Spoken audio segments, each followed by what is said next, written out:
Even if you are gardening in a very small space, you can have great flowers and veggies starting in just a few weeks.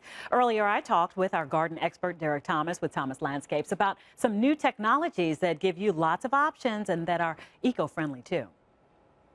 Today, we're talking eco-friendly containers. And this is truly something that I hadn't really thought of, but of course you're on the cutting edge of what's going on. And it turns out DC is also on the cutting edge of this whole movement. Yeah, DC just ranked number 4 on the whole green movement, which is incredible. And they're actually ranked number 4 nationally. Okay. But per capita, they're ranked number 1. That's fantastic. For green initiatives. So the city is really doing a lot of stuff. What can we do as homeowners? Right. You know, this time of the year, it's a lull. You know, we're in that time where we're transitioning from winter to spring. February. Exactly. Yeah. We're picking out our planters. Now, traditional planters have always been problematic. You can see the residue in the bottom of this planter. What that basically is any fertilizer, any residue from the water, any pollutants have been trapped in this saucer. And ultimately, when the saucer overflows, it also overflows and can contribute to stormwater runoff. It goes somewhere, right? These planters have come such a long way because they're all self-contained vessels.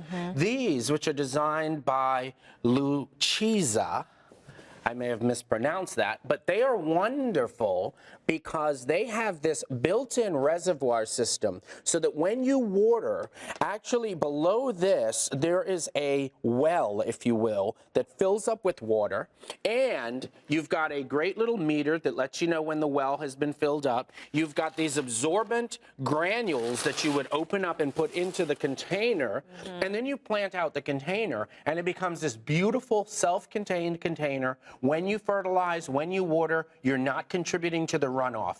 Great idea. Now, those are a little bit pricey. The smaller one is about $99 at Johnson's Florist, and the larger one is about $250. But you brought different price points. And Absolutely. And let me also just add this here. For someone who does not have a green thumb, we always joke about it. This seems like manna from heaven as far as if I want to get a nice little garden in the front of my house. Well, it is. Yeah. Now, window boxes. Okay. Window boxes are always just drama. They're just, they never work. When done right, they're so pretty. Well, leave it to our friends at Fiskars. They've come up with a great environmentally friendly design. What you've got is a self-contained window box there. This gets slid right into there.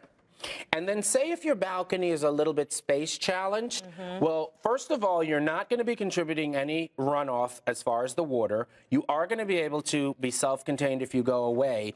And the neat thing about these is that these are stackable. So what you can do is you can have stackable window boxes. Imagine that with some hanging vines or flowers flowing out of it. I hate to, sort of hijack Fiskars thing, but they have them right there how it can look. Definitely. It's so pretty. And they've got like ornamental peppers and then some basil and some other great ideas there. Okay, so we want to go a little bigger, but we don't want to spend a whole bunch of money. This was under 30 bucks. Okay. And this is called City Pickers, and I love the name because if you can see in the picture, what this actually is, it is another self-contained kit. Say if you've got a patio and you have absolutely no growing space, all you've got is concrete. This is completely self-contained. You can see that it's got a huge reservoir system. You put that in. That tray fits snugly into there. This is actually the watering tube that you would put into there. It's got this bag, it goes over top. They suggest that you fill it with the soil and then you pre-decide where you want to put your plants because this bag is going to stretch over the entire planter and you'll cut holes into it and you can plant your tomatoes, your peppers, your veggies.